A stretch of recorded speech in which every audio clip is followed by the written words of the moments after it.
Welcome to the Salmon Runs YouTube. Enjoy the video. You'll start by identifying the headset connection method because that dictates the steps. If it's wired 3.5 plug into the laptop headphone jack. If USB, use a free USB port. For Xbox wireless adapter, insert it and let drivers install automatically. Make sure the headset is powered on and in pairing mode. Once done, open Windows Bluetooth and devices or sound settings. This prepares the laptop to detect the headset so you can complete pairing quickly. Now you'll connect the headset. In Windows, go to Bluetooth and devices and choose Add Device for wireless. For USB plug-and-play, wait a moment for the system to recognize it.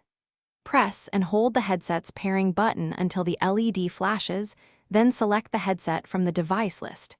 If drivers prompt, accept the installation to enable mic and chat features. Make sure the headset becomes the default playback and recording device in sound settings so audio routes correctly.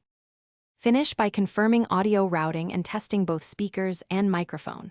In sound settings, set the headset as default for output and input, then run the built-in sound test or place a quick call to verify clarity. Adjust volume and mic gain if needed. If you don't hear sound or mic doesn't transmit, check physical connections, Bluetooth range, adapter firmware, and battery level. Try unplugging and replugging or reinstalling drivers. One key tip: reboot after driver reinstallation.